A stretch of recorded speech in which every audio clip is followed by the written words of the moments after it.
오늘 우리가 함께 읽은 성경 히브리서 10장 24절을 보게 되면 서로 돌아보아 사랑과 선행을 격려하며 이렇게 말씀하고 있습니다. 서로 돌아보아, 그래서 서로 돌아보자는 제목입니다. 한번 따라 하십시다. 서로 돌아보자. 옆 사람과 서로 눈으로 인사하면서 이렇게 서로에게 복을 빌어줍니다. 서로 돌아보아 사랑과 선행을 격려하는 좋은 성도가 됩시다.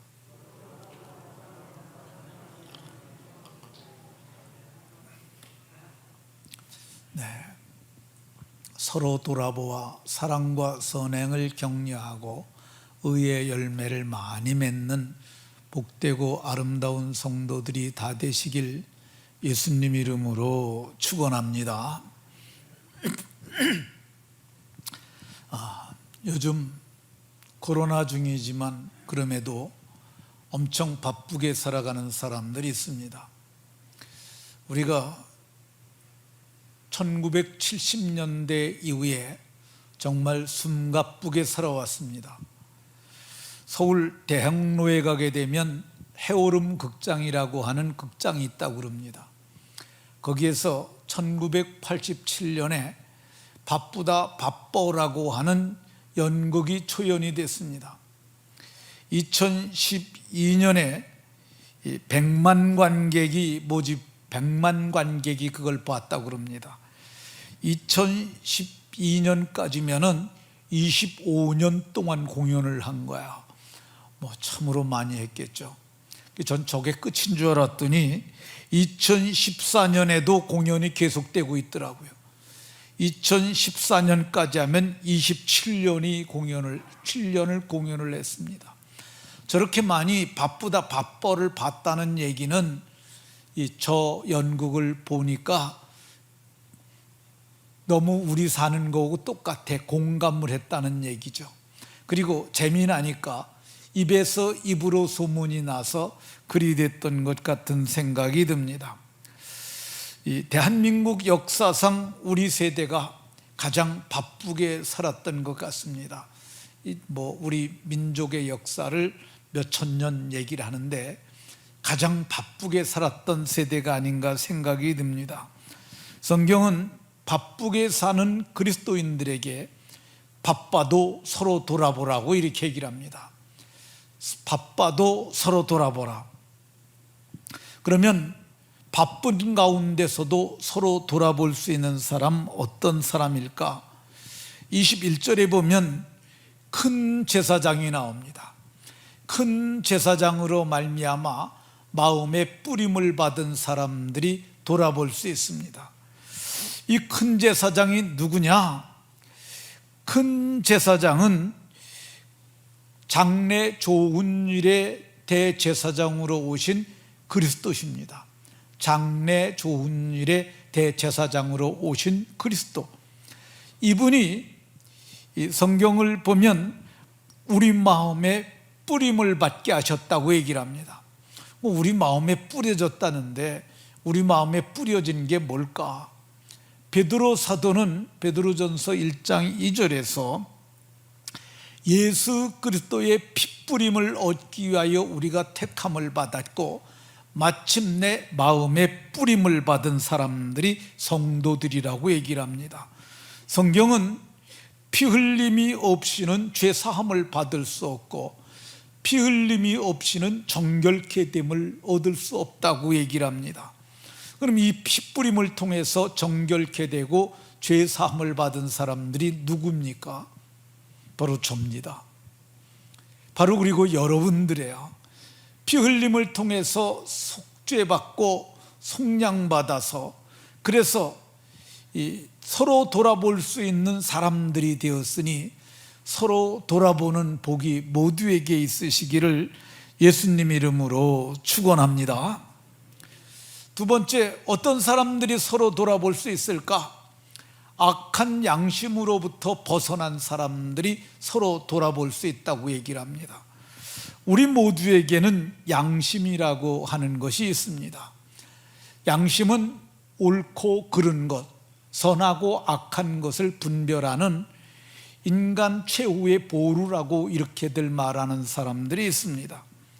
그러면 이 양심이 진짜 인간 최후의 보루가 될 만큼 옳으냐? 많은 사람들이 그게 옳다고 얘기를 합니다. 근데 몰라서 그러는 거야. 양심이 늘 옳지 않습니다. 왜 그러냐면 오늘 성경에도 보면 양심이 악한 양심이라고 그러잖아요. 악한 양심이라는 말은 양심을 붙잡고 있는 역사는 악한 것이 있다는 거야. 그래서 그것에 의해서 양심이 충동되고 판단하기 때문에 양심이 늘 옳을 수가 없어요. 제가 예를 들어서 말씀드리겠습니다. 양심은 문화와 종교에 의해서 형성이 되어야 되는, 문화와 종교에 의해서 양심이 형성이 되는데요. 예를 들어서 말씀드리면 이 아버지가 승려인 절간에서 자란 아이가 학교를 가게 됐어요. 가서 교회 다니는 아이들도 만나게 되고 뭐 문화적 접촉이 일어나는 거죠. 근데 거기서 사귄 좋은 친구가 있는데 그 친구가 어느 날 얘기를 하는 거야. 야, 너 교회 와봤어? 나 못 가봤는데. 야, 오늘 저녁에 우리 교회에서 크리스마스 성탄 전야 축제해. 너 한번 와볼래? 그러니까 그 뭐 하는 건데? 재밌어? 엄청 재밌어. 먹을 것도 줘. 그러니까 얘가 그래 나 갈게. 덜컥 얘기를 해놨는데 집에 가면서 생각을 해보니까 아버지가 중이에요. 야, 이거 가야 되나 말아야 되나. 그러다가 아버지한테 저녁 먹고 친구 집 갔다 온다 그러고 살며시 와갖고 가는데 오면서 계속 양심이 찔리는 거야. 왜 그러냐? 아버지가 승려인데 내가 교회 가도 될까? 왜 그럽니까? 불교적으로 형성이 돼서 그래요. 양심이 유교적으로도 형성이 될 수 있어요. 채필근이라고 하는 기독교회에 비교종교 학자가 있었어요. 근데 그분이 쓴 책을 제가 공부를 했는데 거기 머릿말에 그분이 자기가 겪었던 얘기를 하는 거야. 자기 아버지가 한학자였는데 어느 날 아버지가 내가 야소교를 연구해서 야소를 믿는 사람들을 돌아오게 해야겠다, 그렇게 말씀하셨다는 거예요. 그리고 성경책을 본 지 한 6개월 정도 지난 어느 날 아버지가 그러는 거야. 필근아, 나하고 이번 주부터 일요일에 교회를 가자. 그래서 그랬다는 거야. 아버지 무슨 말씀을 하세요? 성경 연구해가지고 야소교 다 무너뜨린다고 그랬잖아요. 내가 성경을 보니 성경이 진짜 옳더라. 성경이 진리더라. 그래서 내가 이렇게 믿기로 했다. 근데 그 아들이 고민에 빠집니다. 자기는 양심이 유교적으로 형성이 되어 있는 거야. 그래서 저녁 때 자기 집에 공자 사당이 있었는데 거기 가가지고 울었다는 거야. 절하면서 울면서 자식이 공자님이 부모를 공경하는 것이 마땅하다고 그래서 제가 아버지를 따릅니다. 그래서 가지만은 아버지 돌아가시면 내가 반드시 공자님에게 돌아오겠습니다. 근데 그분이 끝까지 돌아오지 아니하고 목사가 되고 비교종교학을 강의하는 학자가 됐어요. 그러니까 이게 양심이 그 사람은 유교적으로 그때 형성이 되었던 것을 볼 수가 있습니다. 악한 양심은 구원받지 못한 양심이고요, 악한 양심은 하나님을 섬길 수 없는 양심이에요. 그래서 이 악한 양심에서 벗어난 사람들, 바로 저와 여러분들이 예수의 핏부림을 통해서 악한 양심으로부터 벗어난 저와 여러분들이 바로 주님을 섬길 수 있는 사람들이고 성도를 돌아볼 수 있는 사람들인 줄로 믿으시기 바랍니다. 악한 양심에서 벗어나려면 그럼 어떻게 해야 될까? 마음의 뿌림을 받아 악한 양심으로부터 벗어나고, 마음에 예수의 피가 뿌려지면 악한 양심에서 벗어나고, 양심을 죽은 행실에서 깨끗하게 하고, 이 히브리서 9장 14절에 이 양심을 주군행실에서 깨끗하게 하고 형제를 돌아볼 수 있다고 이렇게 말씀하고 있습니다. 그러면 이렇게 악한 양심으로부터 예수의 피뿌림을 통해서 이 회복이 된 사람들, 이 사람들은 어떤 양심을 갖게 될까? 시간이 많이 가서 간단하게만 말씀드리면, 예수의 피뿌림을 통해서 악한 양심에서 벗어난 사람들은 첫 번째, 피로 씻어서 깨끗한 양심 갖게 됩니다. 예수님을 닮아서 선한 양심 갖게 됩니다. 그리고 착한 양심, 그리고 자손들에게까지 영향을 미치는 정결한 양심을 갖게 됩니다. 이 양심 가진 사람들이 누구예요? 양심이 회복된 사람이 누굽니까? 접니다. 그리고 예수의 피로 씻음을 받은 여러분들 모두가 악한 양심에서 벗어나고, 그래서 깨끗한 양심, 선한 양심, 착한 양심, 정결한 양심을 가진 여러분들이 형제를 돌아볼 수 있는 줄로 믿으시기 바랍니다. 어떤 사람들이 서로 돌아볼 수 있는가? 22절에 보면 몸은 맑은 물로 씻음을 받았으니, 이 맑은 물로 씻음을 받았다는 말이 샤워했다는 말이 아니에요. 이 맑은 물로 씻음을 받은 사람들은 말씀으로 더 깨끗해지고, 그리고 말씀으로 거룩해진 사람들인데, 이 물로 씻었다는 것을 베드로 사도가 물은 예수 그리스도로 말미암아 너희를 구원하는 편이 곧 세례라고 얘기를 하고 있습니다. 그러니까 세례 받은 사람들이 깨끗해진 사람들이고, 이 사람들이 어떤 사람들이냐? 이 사람들이 형제를 서로 돌아볼 수 있는 그런 사람들인 줄로 믿으시기 바랍니다. 어떤 사람들이 서로 돌아볼 수 있는 사람들이냐? 참마음과 온전한 믿음을 가진 사람들. 참마음, 마음이 진짜 마음, 진리로 새롭게 하심을 받은 마음을 가진 사람인데, 이 마음을 에스겔 선지자가 새 마음인데 장찬도에게 주실 마음이라고 그랬고, 이 바울 사도는 이 마음을 그리스도의 마음이라고 그랬어요. 이 그리스도의 마음을 품은 사람들이 참마음을 가진 사람들이고, 참마음을 가진 사람들이 온전한 믿음, 온전한 믿음은 행함 있는 믿음이 온전한 믿음이에요. 그러니까 알기만 하고 믿기만 하는 믿음은 귀신들도 다 아는 그런 믿음이고, 진짜 믿음, 행함으로 믿음이 온전케 된다고 얘기를 합니다.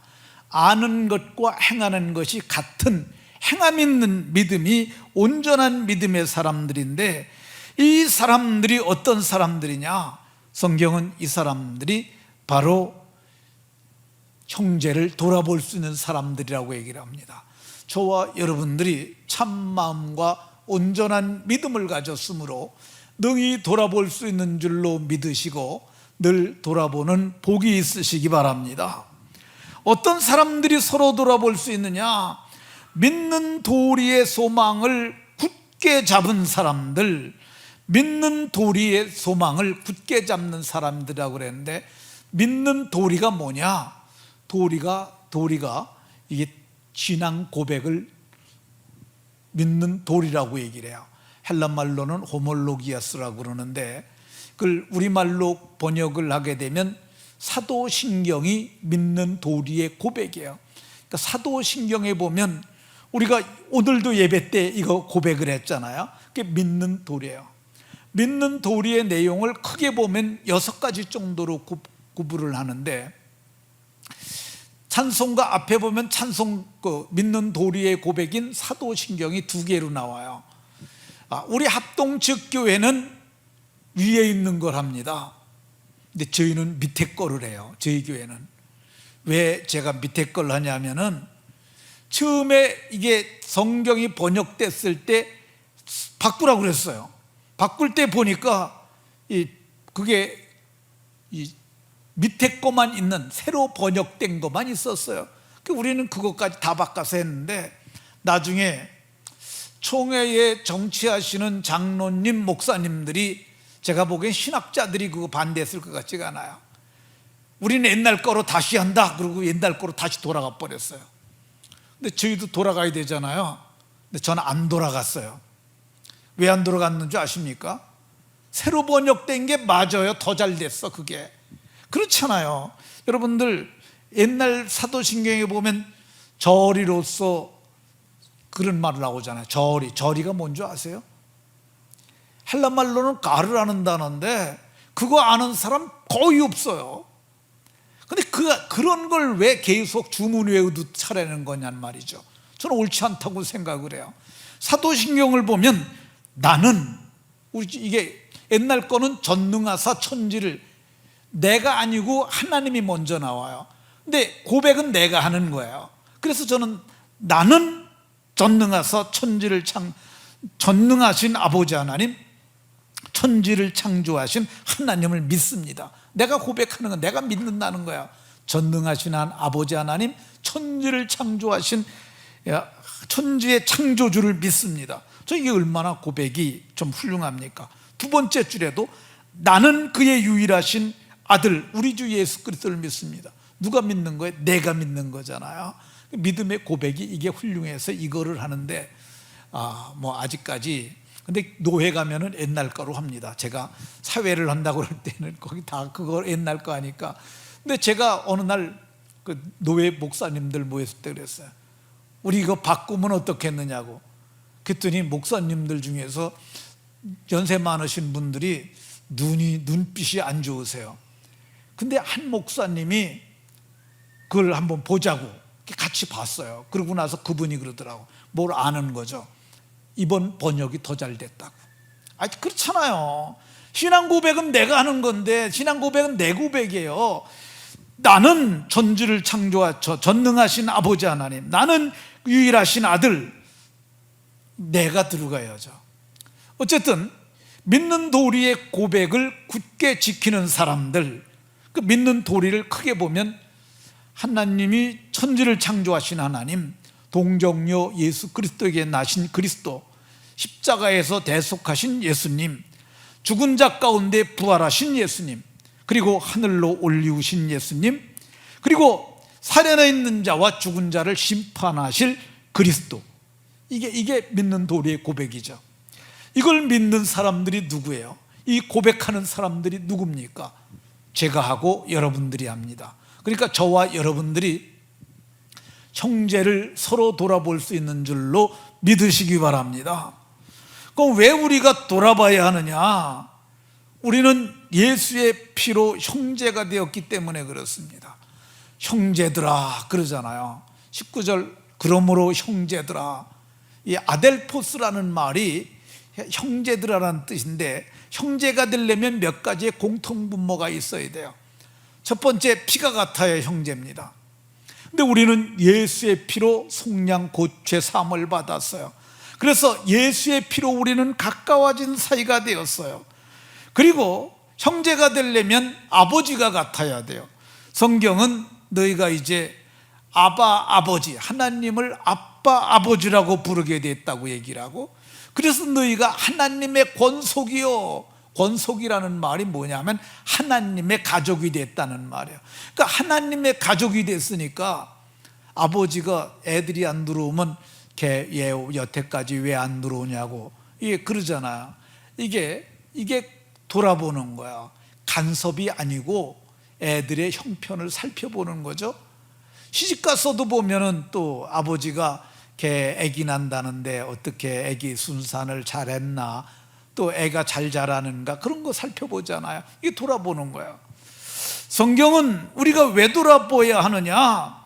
우리가 한 성소에 들어갈 사람들이기 때문이라고 말씀합니다.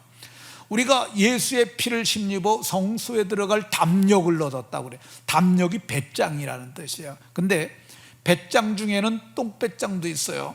근데 우리는 똥배짱 아니고 당당한 권리로서의 담력이에요. 그러니까 이게 있으니까 누가 뭐라고 그래도 들어갈 수가 있어요. 왜 우리가 어떤 담력을 얻어서 그러냐? 예수님이 휘장을 찢어 놓으셨고 우리가 예수의 핏부림을 받아서 거기를 넉넉하게 들어갈 수 있는 거야. 옛날에는 그 성소는 누가 들어갈 수 있었느냐? 그건 대제사장이 1년에 한 번씩 양의 피를 가지고 들어갔어요. 근데 예수님이 대제사장으로 오셔가지고 그분께서 자기 피로 영원한 속죄를 이루셨는데 십자가에서 다 이루었다고 말씀하실 때 성소의 휘장이 찢어졌어요. 위로부터 아래까지 하나로 찢어졌어요. 이제는 거기 예수의, 옛날에는 짐승의 피를 가지고 들어갔지만은 예수의 피를 의지하고 들어갈 수 있음을 보여주는 거야. 우리는 예수의 핏부림을 받았잖아요. 마음의 뿌림을 받아. 그래서 제 제사장들은 짐승의 피를 가지고 들어갔는데 그래도 죽을까 봐 걱정을 했어요. 근데 우리는 누구의 피냐면 예수의 피를 가지고 들어갈 수 있기에 담력을 가지고 들어갈 수 있는데 나만 들어가는 게 아니고 누가 들어갑니까? 김 집사도 들어가고 이 집사도 들어가고 다 들어갈 수가 있어요. 왜 그럽니까? 예수의 핏부림을 통하여 우리 모두가 왕같은 제사장이 되었기 때문에 그렇습니다. 그러니까 왕과 방불한 제사장이에요. 베드로 사도는 우리를 왕같은, 이 왕 같다는 말이 왕과 방불한, 왕과 비슷한, 왕과 닮은 그런 뜻이야. 근데 왕과 방불한 제사장이 되었으니까, 옛날에 대제사장은 짐승 피를 갖고 들어가니까 거기 들어갈 때도 옷에 방울을 매달고 소리가 안 나면 죽은 줄 알라고 몸에 밧줄 매고 들어갔어요. 근데 우리는 이제는 예수의 피를 가지고 들어가니까 누가 그 피를 정죄할 것이며 누가 그 가는 길을 막겠습니까? 근데 우리가 함께 들어가는 사람들이에요. 그러니까 우리가 서로 돌아봐야 할 줄로 믿으시기 바랍니다. 그럼 서로 돌아보는 게 어떻게 하는 거냐? 서로 돌아보는 것, 누구 아프다 그러면 찾아가는 거고요, 누구 교회 안 나오면은 뭐 어떻게 지내나 하고 이렇게 찾아가 보고 그러는 거야. 옛날에는 이 서로 소통하는 방법이 뭐 한 두 가지밖에 없었어요. 하나는 편지, 인편으로 보내다가 최신부에서 발행하는 우표 붙여서 편지를 보냈는데 요즘에는 굉장히 간단해졌어요. 편지 우표 안 붙여도 이메일로 엔터만 치면 그대로 날아갑니다. 미국도 2초문 가고요. 요즘 카톡으로 하게 되면은 미국 2초문 가요. 문자도 그렇게 가요. 문자는 조금 더디 가더라고. 근데 미국도 금세 가요. 근데 그거 가지고 무난하는 거야. 누가 안 나왔다 그러면은 어떻게, 그분 어떻게 지내시나. 그리고 문자였는데 답장이 없어. 그러면 전화하는 거죠. 전화해가지고 어떻게 지내시나. 개인이 연락하는 게 그게 서로 돌아보는 거야. 서로 돌아보아. 이 단톡방에다가 이런 걸 단톡방에다가 남이 써놓은 글을 퍼다가 옮기는 것, 이거는 서로 돌아보는 거 아니에요. 그거는 싫어하는 분들도 있으니까 할 적에 모두가 이거를 괜찮게 여길 것인지 그걸 심사숙고를 내서 옮겨야 합니다. 정치적인 글을 옮기면은 교인들 중에서 여당도 있고 야당도 있고 그러니까 또 싫어할 수 있어요. 그러니까 그런 것들은 가능하면 안 하시는 게 좋고 짧게라도 1대1로 하는 게 좋아요. 김 집사한테 좀 문자를 해요. 김 집사님 잘 지내지요? 이렇게 해도 괜찮아요. 그건 좋은 거야. 김 집사님 어제 고마웠어요. 이 정도도 괜찮아요. 근데 거기다 대고 긴 장문의 카톡을 갖다 그냥 전달로 해가지고 딱 옮겨 붙여 놓으면은 그거 별로 안 좋아요. 근데 그거는 무난하는 게 아니고 내 사상을 전하려고 그러는 거예요. 그거 하지 말고 뭐 하냐면은 서로 무난하는 그런 거 보내는 거야. 이 좋은 말로 전화하고 그러는 거 참 좋은 거죠. 지난 주간에 제 아내가 이런 제안을 했습니다. 교회에 안 나오시는 분들이 좀 계신데, 어르신들, 연세 많으신 분들 계신데 당신이 전화로라도 전화해서 기도해 주면 어떻겠어요? 그렇게 합시다. 뭐 좋은 생각이라. 그래서 제가 그랬습니다. 어르신들 교적부에서 뽑아보라고 한 20명 명단을 뽑아놨어요. 그래서 그거 근데 전화 20명 하는 거 쉬운 게 아니더라고. 이틀 걸려서도 다 못했어요. 왜 그러냐면 전화를 안 받으셔. 전화를 안 받는 데는 뭐 대책이 없잖아요. 그래가지고 받으시는 분들만 전화해서 기도를 해드렸는데, 이런 것이 서로 돌아보는 겁니다. 교회에서 서로 만났을 때 눈으로라도 인사하는 거야. 그냥 쌩 지나가는 건, 이거는 서로 돌아보는 게 아니에요. 그렇게 하면 안 돼요. 그래서 또 얘기를 들으니까 보니까 누가 아프다 그러면은 바카스라도 한 병 사가지고 한 상자 사갖고 가는 거야. 한 상자도 한 2,000원 밖에 안 할 거야. 집사님 2,000원이면 사지. 바카스 더 가? 예? 거기 건 비싼가 봐요. 어쨌든 뭐 아니면 형편이 안 되면 좀 덜 사더라도 사가지고 찾아가서, 형편이 안 되면은 문에다 걸어놓고 문자라도 메시지 남기고 오는 거, 이게 서로 돌아보는 겁니다. 저는 지금 요즘 혼자 지내는 분들 중에서 외로운 분들이 많이 있다는 얘기를 듣습니다. 힘들어 하시는 분들도 있다는 얘기를 듣습니다. 그래서 저희는 지난 주간에 전화 문자 당회를 했어요. 단톡방에서 당회를 해요. 제가 제안을 했어요. 우리가 이런 분들이 있는데 우리가 성도를 좀 서로 돌아보는 게 좋겠습니다.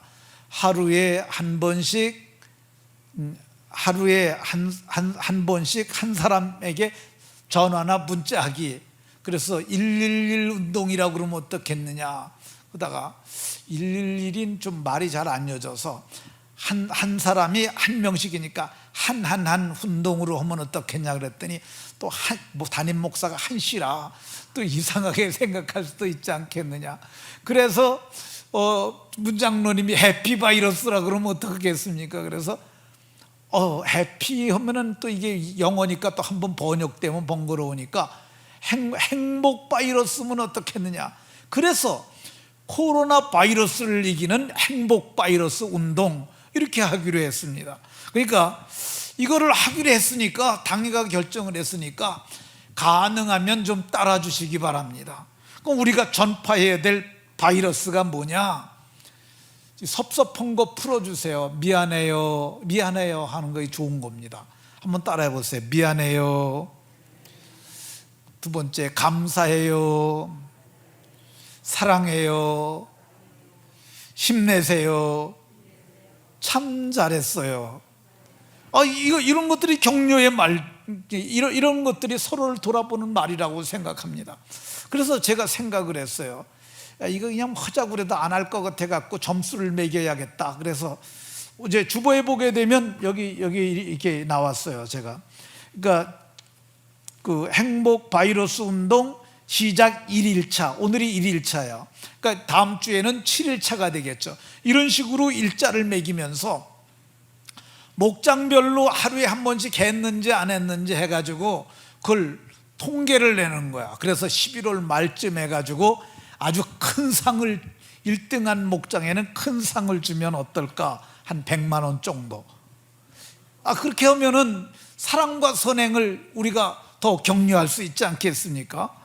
오늘 성경은 서로 돌아보아 사랑과 선행을 격려하라고 얘기를 하고 있습니다. 격려라는 말은 어떤 거냐면 북돋아 준다는 뜻이에요. 북돋아. 이게 원문에도 북돋는다는 말이 있어요. 그게 뭐냐면 비가 오잖아요. 콩을 심었는데 콩이 이렇게 쭉 비 오면 이렇게 쭉 자랍니다. 그거를 웃자람이라고 그래요. 웃자람. 웃자란 콩은 바람 불면 그대로 넘어가요. 그러니까 이거를 꽃장 쓰게 하려면 어떻게 해야 돼요? 콩밭 내면은 아낙네가 호미를 가지고 뺑뺑 돌려 북을 주게 되면 꽃장 쓰죠.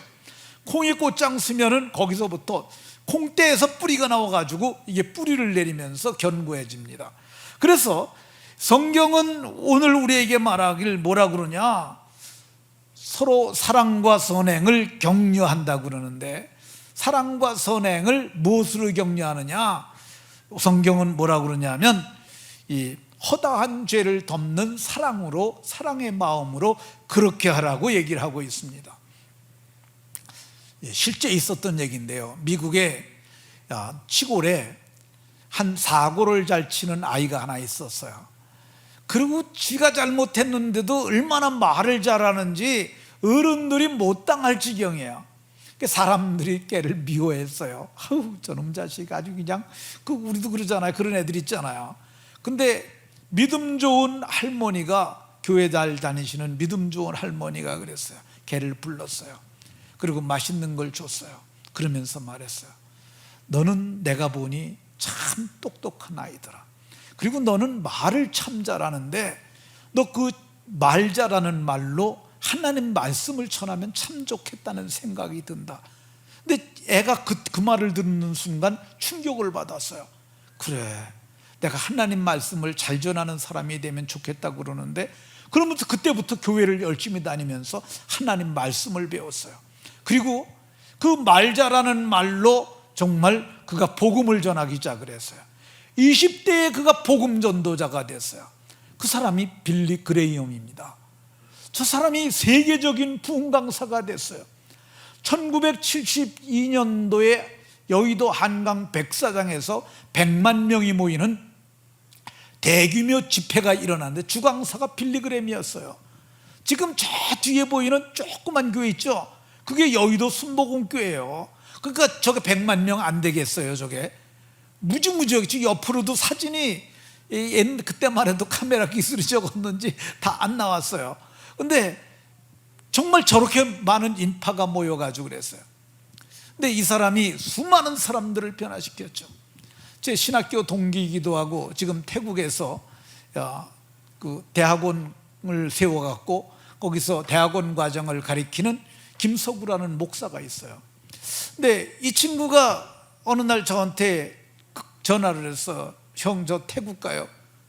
야, 왜 한국에도 목회할 때가 많은데 왜 태국을 가? 그랬더니, 저 선교사로 나가야 돼요. 야, 왜 선교사를 가? 거기 잘 생각해봐 너. 그랬더니 가야 돼요. 그 왜 가야 되냐니까, 그 엑스포 70인가 뭐 그래가지고 저게 그거예요. 그거 거기서 빌리 그레이엄이 선교사 나갈 사람 손들라고 일어나라고 그래가지고 자기가 그 자리에서 일어났다는 거예요. 그래서 그날 기도하면서 성령의 능력을 체험하고 내가 반드시 선교사로 나가겠다고 마음먹고 했는데 이제 때가 돼서 이제는 안 갈 수가 없다고, 나 가야 된다고. 그래서 선교사로 나갔어요. 격려의 말이 수많은 사람들을 세우는 것을 볼 수가 있습니다. 성경은 사랑과 선행을 격려하라고 얘기를 합니다. 이 성도들이 무엇을 했을 때 서로가 서로를 격려하는 거야. 잘했어, 힘내, 이게 격려의 말들이죠. 이 자동차 왕이라고 불리우는 헨리 포드라는 사람이 있어요. 이 헨리 포드는 자동차의 왕이죠. 우리나라에도 포드 자동차가 이제 돌아다니기 시작을 하더라고요. 근데 이 사람이 사람들을 만나서 내가 자동차 엔진을, 디젤 엔진을 갖다가 수용차에 얹어가지고 그거 가지고 내가 자동차를 만들어 보겠다 생각하고 있다고. 사람들이 되지도 않는 거 한다고 다 픽픽거렸다는 거야. 근데 에디슨을 만나서, 에디슨은 발명왕이잖아요.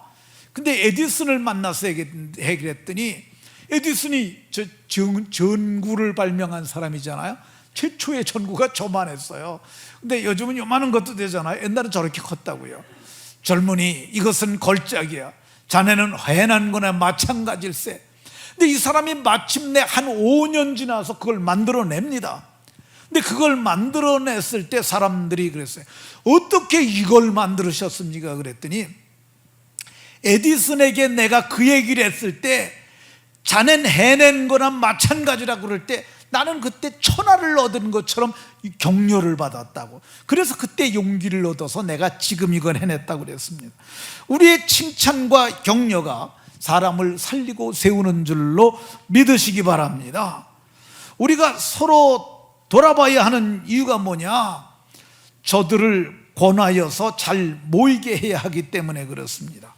성경은 이렇게 얘기를 합니다. 모이기를 피하는 어떤 사람들의 습관과 같이 하지 마라, 이렇게 얘기를 합니다. 어떤 사람들의 습관이, 모이기를 피하는 사람들의 습관이 이제 말세가 된 지금 이제 더 많이 나타나기 시작했죠. 이게 조금만 더 가게 되면은 많이 더 안 나올 것 같아요. 근데 아주 대교회들, 뭐 여의도 순복음교회가 빌딩을 내놨다고 그래요. 재정적 압박 때문에 그걸 팔기 위해서 내놨다고 그러니까 재정적 어려움이 가중이 되는 거죠. 제가 보기에 큰 교회들이 제가 보기에 3분의 1 이상은 떨어질 것 같아요. 근데 다른 교회들도 마찬가지죠. 적은 교회들도 뭐 5분의 1 이상은 줄어들 것 같아요. 근데 우리 교회도 그대로 이렇게 가면 아마 좀 많이 좀 떨어질 것 같은 생각이 듭니다. 근데 왜 그러냐면은 사람들이 자꾸 그러거든요. 코로나인데 무슨 교회를 가? 일주일에 한 번씩이나 가? 또 어떤 사람은 아니 무슨 한 달에 한 번만 가면 되지, 영상으로 하면 되지 왜 교회 가냐고 자녀들이 또 그러는 사람들도 있어요. 근데 믿지 않는 자녀들이 하는 그런 말에 여러분들 속지 마십시오. 어떤 우리 교회 성도님이 계세요. 뭐 누구라고 말씀 안 드리는데 그분이 자녀들이 그랬어요. 교회 가면 코로나 걸린다고 가지 말라고. 그래서 그분이 안 나왔어요. 그럼 코로나가 안 걸려야 하는데 가지 말라고 그랬던 그 자녀가 걸렸어. 그게 지가 갖다 지 엄마한테 옮겨줬어. 그게 엄마까지 이렇게 고생을 했어요. 근데 사실 교회가 위험하냐 가정이 위험하냐? 저는 가정이 더 위험할 수 있다고 봅니다. 교회는요 마스크 다 쓰고 예배하잖아요. 그러니까 이게 위험하지가 않아요. 근데 이번 추석에 4명까지 모일 수 있게 한다고 그래요. 4명. 근데 주사 맞은 2차 접종이 끝난 사람들은 그냥 플러스로 다 넣어준다고 그래요. 그러면은 그게 주사 안 맞은 사람이 4명인데 동서남북에서 왔어요. 그 사람들 다 걸려서 온 사람들이 있을 수 있다고요. 거기가 더 위험한 거예요. 왜 위험하냐면은 숫자는 4명밖에 안 모였지만 모여서 밥 먹고 얘기하고 그리고 같이 자잖아요. 그거 위험하죠. 교회는 여기서 우리가 잡니까? 우리가 거기서 밥 먹습니까? 마스크 쓰고 예배만 하고 가니까 교회 문을 닫았네. 오늘은 문을 제가 늘 열어놓으라고 그러는데 그냥 딱 나가가지고 손 하나 안 대고 그러고 갔다가 오는데 코로나 걸릴 확률 거의 없죠. 그리고 우리 교회는 지금 집단 면역이 이루어졌다고 봐야 합니다. 지금 저희 교회는 지금 제가 한 7, 8번을 확인을 했는데요 거의 90% 이상이 1차 접종했어요. 그리고 2차 접종까지 끝낸 사람도 80% 이상이 돼요. 그러니까 여기는 주사 안 맞은 사람 서너 명밖에 없을 거예요. 지금도 한번 해보도록 하겠습니다. 3층에 아직 주사나 한 번도 안 맞았다 손 들어보세요. 한 번도 안 맞은 사람 2명 있네. 2명. 네, 2명밖에 없어요. 제 거짓말 아니에요. 3층에 있는 사람들이 다 제가 3명인데 2명이라고 그러면 목사님 거짓말했다고 그런다고. 네, 2명 있어요. 자, 4층에 한 번도 주사 안 맞은 사람 손 들어보세요. 4층에는 4명 있네요. 4명. 5명 있네요. 근데 여기에 보면 5명 중에서는 나이가 안 돼서 못 맞은 사람이 있겠고, 그리고 대다수는 다 맞았어요. 2차 접종까지 3층에 2차 접종까지 1차, 2차 접종을 안 한 사람들, 그러니까 1차만 맞은 사람들하고 안 맞은 사람들만 한번 손 들어보세요. 예, 뭐 거의가 제가 보기에 70% 이상이 2차 접종까지 끝났어요. 제가 보기에 이 정도면 집단 면역이 이루어진 거죠. 그러니까 여기가 제가 보기에 어느 직장보다 안전하고 식당보다도 안전하죠. 제가 휴가 가가지고 식당 갔는데 식당 친구 밥 사준다고 데리고 갔어요. 그래서 먹기자 그랬는데 오리고기를 먹는데 거기는 오리 한 마리에 8만 원을 받아요. 근데도 사람들이 처음에는 없었는데 사람들이 들어오니까 다이아몬드처럼 안 치더라고요. 뛰어가지고 나중에 손님들이 몰려오니까 다닥다닥 안 치더라. 그래서 제가 그냥 대충 먹고 빨리 나가자고. 거기 다 마스크 벗고 다 먹잖아요. 그 따닥따닥 앉아서 여기 마스크 쓰고 앉아서 이제 예배하는 게 안전합니까? 거기서 마스크 벗고 다 앉아서 밥 먹는 게 더 위험합니까? 정말 제가 보기에는 여기 이 정도면은 안전지대라고 할 수 있습니다. 그러니까 어떤 사람들이 교회를 뭘 일주일에 한 번씩 가, 그런 말 속지 마세요. 일주일에 7번 와도 괜찮아요. 성경을 보면 초대교회 성도들은 어떻게 모였냐면 날마다 성경 보세요. 날마다 사도행전 2장 46절에 날마다 모였다고 얘기를 하고 있어요. 새벽마다도 모여도 되고요, 새벽에 형편이 안 되는 분들은 저녁에 모여도 됩니다. 왜 이거 우리가 자꾸 권하여서 모이라고 그랬느냐? 성경은 뭐라고 그러냐면 모이기를 피하는 사람들의 습관이 나중에 죄가 되고요, 그 다음에 심판받고요, 맹렬한 불에 들어가게 된다고 얘기를 하고 있습니다. 제 말이 거짓말인가 보세요. 10장 26절 이하를 보게 되면 진리를 아는 지식을 받은 후, 이게 예수님 믿으라는 뜻이야. 짐짓, 이건 짐짓죄는 알고 짓는 죄를 얘기를 하는 거야. 그러니까 알고 죄를 지면은 교회 안 나가고 집에서 예배한다 그러다가 나중에는 집에서 예배하는 사람들은요, 예배 안 드리는 경우가 많고, 혹이 예배를 해도 TV에다가 담임 목사 설교 나오는데 그 설거지 하면서 그러면서 그걸 예배했다고 그러는 사람이 지금은 아직은 안 그럴 수 있어요. 근데 앞으로 그럴 가능성이 많아요. 그리고 소파에 앉아서 예배하다가 내 목사님 설교가 조금 좀 지루하면은 그냥 누워서 잘 수도 있고요. 그게 예배가 제대로 안 돼요. 그러니까 여러분들 이렇게 짐짓죄를 범하는 게 예수의 피로도 속죄할 수가 없다고 얘기를 하는 거야. 뭐가 있냐? 심판을 기다리는 것, 그리고 마침내 맹렬한 자를 태울, 대적하는 자를 태울 맹렬한 불, 그 지옥불이죠.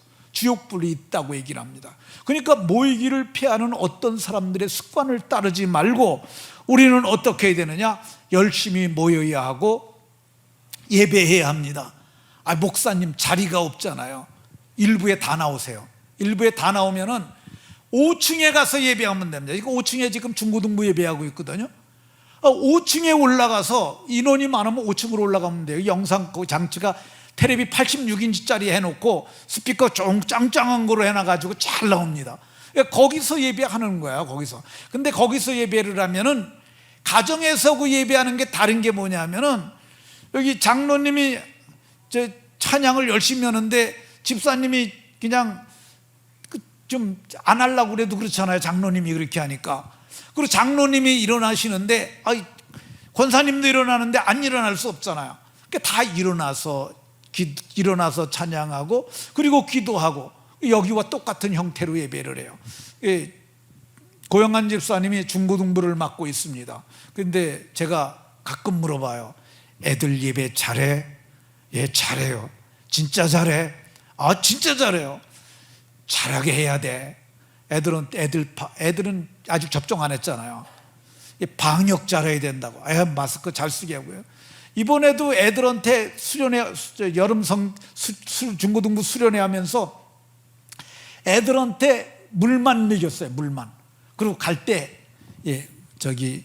집으로 닭 한 마리씩 보내줬어요. 그 통닭을 요즘은 배송을 해주잖아요. 쫙 싸준 거예요. 저희 담임 목사가 궁금해할까봐 저희 집에도 한 마리 싸줘가지고 저도 그 한 마리 먹어봤는데, 근데 이게 요즘은 통닭을 또 반씩 양념 반, 프라이드 반 이렇게 섞어서 보내주더라고. 어쨌든 그렇게 했는데 5층에 예배실이 있습니다. 걸려 올라가면 돼요. 모여서 예배하는 것이 그러잖아요. 모이기를 피하지 마라. 그러니까 혼자서 예배하는 것 이거 하지 말라. 기독교는 모이는 교회예요. 날마다 모였던 것처럼 오늘 우리가 모이고, 그리고 사랑의 바이러스를 잘 퍼뜨려서 영혼의 구원을 이미 받았으니 마침 마지막 날에는 몸의 구원까지 받는 그리스도의 영광의 몸의 형체와 같이 변하는 그런 복이 모두에게 있으시기를 예수님 이름으로 축원합니다.